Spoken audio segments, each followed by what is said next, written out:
welcome back, and as promised, those looks at Jan Molby and Paul Bracewell coming up later in the programme, along with a glimpse of the team Liverpool may play in the World Club Championship, Independiente of Argentina. And Greavsie, a bit of a confrontation, that one, if it comes off. You did well there, didn't you? Independiente. We've been practising it all morning, haven't we?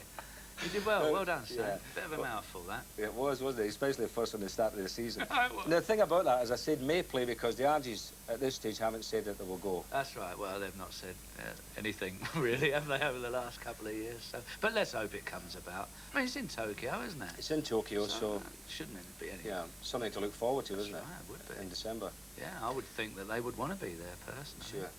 Now, from World Club Championships to Charity Shield here at Wembley today, I'm really looking forward to that, Jim, because I think the outstanding thing last year when both clubs played in the Milk Cup final was the friendly atmosphere generated by the fans of both Everton and Liverpool.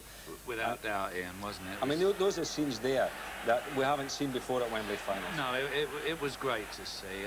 It was the friendly final, and if you just looked at them that day, everybody enjoyed themselves. What fascinated me, Saint, was I was coming down the motorway on the Friday before the final, and there was Liverpool and Everton supporters sharing the same cars and things like that. Never seen that before. Now, especially at the start of the season, where we've had the press, all the stories about the behaviour of fans at the start of the season. Now, surely that is what, you know, the football public want. The general public want, because the game is in such a state, Jim, unless we get back to friendly football where fans can go along, sit back and take their families and enjoy it. But of course we're discussing supporters, and we've seen supporters there. Unfortunately, we know that we're not really discussing the real, true football supporters when we're talking about hooliganism. That's right. Well, of course, it was a clean sweep for Merseyside last season. Liverpool winning the European Cup, Milk Cup and League Championship, and Everton the FA Cup. And really, one of the highlights of the season was Everton's rags to riches improvement, something clearly obvious in the comparison between the clubs in their two league matches. Dalglish, again trying to get it inside. Harper does so this time as Nicol makes a good break. Played in there, Southall did well, can Rush get in there? 1-0 to Liverpool. Ian Rush, the man who just can't stop scoring goals, has got the vital first one in this derby game.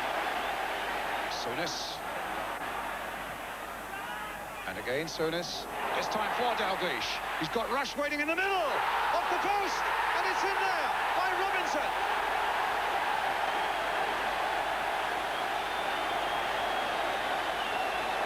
Dalglish finding Rush. And now Mark Lawrenson. Christian once more, and the header goes down, and it goes in from Steve Nicol, and that makes it 3.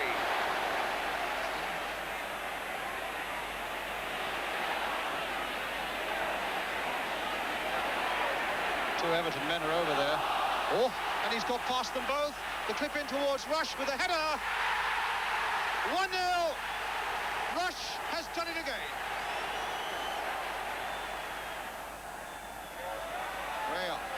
Harper, Heath up. Now can Harper make it? Yes, he can. 1-1. Well, Everton in determined mood there, and that kind of form took them back to Wembley in May for the FA Cup final against Watford, and this time the Blues didn't go home empty-handed. Bailey to Richardson, and now Reed, and now Richardson. Whipping in a good cross. And Sharp, and a goal! His first cup tie goal of the season, and it comes at Wembley. Stephen. Whipping in quite a good cross there. Oh, Andy Gray, and it's given! Well, it really was a fairy tale story, Jimmy, wasn't it, the recovery of Everton? Is that why you're tipping them today? No, I'm tipping them today because if we pinned this on you, you'd get drained of blood. Well, obviously you want to go for your old side, so yeah, why not? Yeah. I'll tip in well, I think it's closer. Along with the band outside. Yeah, I must say, Jim, it's closer, obviously, now than it's been for years between the two sides. I think so, yes, Ian, and we all know why, don't we, really? One of the main reasons. Well, I think it's going to be close today and this season because Graham Souness has left Liverpool. Yeah. You know, Souness has been one of the key players for Liverpool, not only as a player but also as a captain. That's right. And in fact, it was his goal that won the Milk Cup against Everton last year. But I mean, they'll miss him for lots of reasons, Jimmy, not just I think so. for scoring goals. Let's admire this goal because really he scored it out of nothing, didn't he, there, Ian? Marvellous effort. Yeah, but you're right. They're going to miss him for everything, aren't they? He was a great example on and off the field to them. Actually, I mean, I don't know. Can you think of any greater Liverpool player? Over the years, yeah. It's going to be very, very difficult, you know, to name him, but he's been a smashing player for Liverpool. And I would say that Graham Souness is going to be a hard man to replace. But in this special morning report, Martin Tyler met up with a young man who could be set to follow in Graham Souness's famous footsteps. Jan Molby won't be in action at Wembley today, but he's been there already as a substitute in Denmark's win over England. For the last 2 years, Molby has operated in midfield for Ajax, the number 4 scoring here against Feyenoord. But on Monday night, he plays for Liverpool in a friendly in Dublin, which will determine whether the 21-year-old Dane signs a full contract at Anfield. They know what I can and what I not can, so it's just to come over here and talk to the players and knew a little bit about Liverpool. I don't think it's for playing the game. What do you think the chances are that you will join Liverpool? I don't know, it's hard to say, but I think it's 50-50. There is some talk that you're the man chosen to replace Graham Souness. What's your reaction to that? Oh, I can't do that at this moment because he was nearly at the moment of at the end. He was the big man of Liverpool, and this last season he's been playing very good. And I can't go and play like him because I'm a new player, I'm a young player, and he will take, I think, if I can enjoy Liverpool, it will take maybe 1 year before I will go into the first team. But it's okay for me. Well, that's an interesting one, Jim. I was up at the ground the other day and I was talking to him. He's a big boy, you know, really strong, well-set boy. He needs to be, doesn't he? To take over from Souness. Exactly, yeah. Well, it'll be interesting. He plays on Monday, I think, against Home Farm. It will be interesting. So we'll see. Now, one of the things on Merseyside that the Liverpool fans are talking about is who will take over in midfield. Sure. And one of the points mooted is that Lawrenson could come from central defender into midfield. Now, I've seen Lawrenson play in there, Jim, and he can certainly do the business, you know. Oh, I think he could do it, Ian, without doubt. He is the outstanding player, I think, now. And most certainly he's got the ability, he's got the pace. And he's got the tackling abilities. I mean, Exactly. he's a real hard boy. But the thing is this, if you take him from the back, I think Liverpool will miss him for this. Now, how many times last season did we see Mark Lawrenson make an interception like this? This one's against Roma in the European final. That's right. And I think, actually, if you weigh up the odds between the two, he is much more valuable to Liverpool at the back. That would be my opinion. So you're saying saved them so many times last year. You're saying that Liverpool really should keep him there, shut the back door? I would personally keep him at number 4, yeah, right behind, sweeping up. OK. Well, Everton don't seem to have the same midfield problems. Kevin Sheedy is fit again, and Howard Kendall moved in the close season to snap up England under-21 star Paul Bracewell from Sunderland. Now, Kendall first noticed Paul when he played for Stoke City, and here against Liverpool, he shows he can score goals as well as make them. Now, Howard's hopeful that the young England midfielder can do exactly the same for Everton. So there you are, Jim. I was interested in Paul last summer when we moved for Trevor Steven. But at that time, I felt that I needed someone who could cope with a wider position. He's a player's player. I think that he'll also, I think that the supporters will take to him because I think that he tackles well. He's a good worker. He can do good work at both ends of the field. I see him with Peter Reid in the centre of midfield, really, putting people under pressure. He does a lot of good things, and I think that all I need to do, really, all we need to do is to improve his goal-scoring record, and I think we will, because I think we'll encourage him to get into the opposing penalty area, and I think he will score goals for us. Well, what about this afternoon's game, Howard? It is essentially a warm-up game to the season, but for you, it is meeting Liverpool. It is important. I think that when you start preparing for your new season, you prepare for the first league game, which is the 25th of August. But this one's a little bit special. We'd like to win it. I'm sure that Joe Fagan will be thinking exactly the same. We'd like to give our fans something to shout about this afternoon and to go home with a victory. I think everybody wants to go home with a victory. But going back to Paul Bracewell, I believe, Jimmy, in the pre-season games, he's linked up well with Peter Reid in midfield. Yeah. And it's interesting that Howard's saying there that he wants him to get forward more and get in the box and score goals. Well, I think if Everton are going to continue their success, Ian, they've got to score more goals. I mean, it's the one thing, really, that they had a big question mark against them last year. They don't score enough goals. No, which takes us really on to the strikers.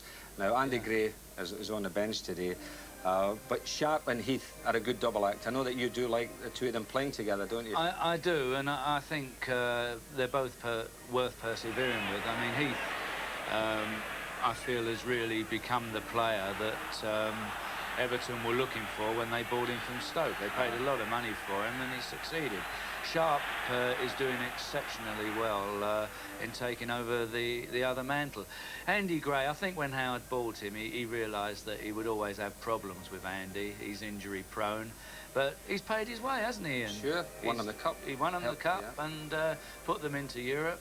And I think Howard knows that he's got a budget for being without Andy for a good period of the season. OK, well, now, talking about double acts, Liverpool are saying that the Walsh-Rush double act, you know, could pay off. Well, Walshy is going to be warming the bench this afternoon. He's not going to play. But I think he's a smashing little player, Jimmy. And when he played at Luton, he scored some super goals. This one, you look at the control, lovely chest control, down, and then stuck it away. But I'll tell you what has impressed me with Ian Rush, and I know what impressed you last year, was his skill factor. I mean, look at the goals he scored. This was the one against Bucharest in the European game. Goal, isn't it? It's interesting. He scored 32 league goals last year out of 73, and Graham Souness and Kenny Dalglish were next with 7 apiece. So they relied on him pretty heavily, really. I think they've got to look for Walshy to give him a lot more support. Well, it's interesting today that Joe Fagan has, in fact, put Walshy on the bench and Kenny Dalglish is playing up front. Yeah. When a lot of people thought, well, that's Kenny's days as a front player's finished. You know, he'll play back in midfield and maybe even do the Souness role. Well, you never know with Liverpool, do you? This is the point. So many players there. But so good. Yeah, but you're saying that young Walsh... Oh, I think Walsh... will add to the goal-scoring potential of it. Oh, yes, because, without doubt, because as you highlighted, he's close control, Ian, and he's quick, very quick. And that counts for a lot. Well, how about the game then today? How do you see it going? Personally, I would hope that it's going to be a lovely, friendly, heartwarming occasion. And if it finishes up the same as it did in the first League Cup final here, 0-0, who could argue with that? No, I'd like to see a few goals, obviously. But if it finished up as a draw, who could argue? I think, well, a draw would suit the fans, of course. And, yeah, you know, it'd suit me. I'm an Everton supporter. Well, you think a draw was a victory? I would. But one thing that will affect the players, Jimmy, today is the heat. I mean, it really is stifling hot today. It's going to be in the 80s out in that bowl, and for a game at the start of the season, that's going to sap a lot of energy. I mean, Joe Fagan always says that you know, the Charity Shield is just part of the pre-season build-up. Well, but today it's got extra spice because it's Everton. Well, as I say, with that heat, and I mean, we're knackered up here, aren't we? Well, listen, it's so hot up here, it's untrue. Devastating. Well, before we leave the Charity Shield, they'll look at the team Liverpool are due to meet in the World Club Championship, Independiente of Argentina, who earlier this month beat World Cup holders Grêmio of Brazil 1-0 over the 2 legs. And this was the first leg played in Grêmio's ground. A lovely goal here, beautiful through ball, and striker Burruchaga went through to stick the ball in the net. So as I say, that was only the goal over the 2 legs, and they now qualify to play Liverpool in this championship. And as Jimmy and I were saying earlier, let's hope that takes place in Tokyo in December. Well, the league season, of course, doesn't begin south of the border until next Saturday, but up in Scotland, they've already underway. And today, the big match is between Dundee United and Celtic. And one interesting point last week, Jim, Rangers only drew 0-0 against St Mirren, and Jock Wallace, I believe, gave his team a real roasting. Now, you know about Jock Wallace. Well, it's not unusual for Jock, is it? Fire and brimstone. And he'll be very unhappy about that result. Keep going, Jock. I'll see you in the Aggies competition, mate. Have you seen Jock since your days together? Yes, I've seen him up in Scotland. It's nice to see the big man. I love him. Oh, you saw him at the Bells lunch? Yeah. Well, I saw him a couple of times. Because I've been to Scotland twice, you know, so brave the storm. Well, since you went to Celtic that time with me, I mean, you become almost a Jock. Yes, without doubt. I mean, actually, I saw Jock that night as well. He was there. I love Big Joe Wallace. He's a nice man. I love Scotland. Till next week. Till next week, and it all happens. OK, Jim, that's it from Wembley. If you've got a cloth there, could you please send it down here? We're soaking. But as I said, thanks very much. And back to you, Jim, in the world of sport.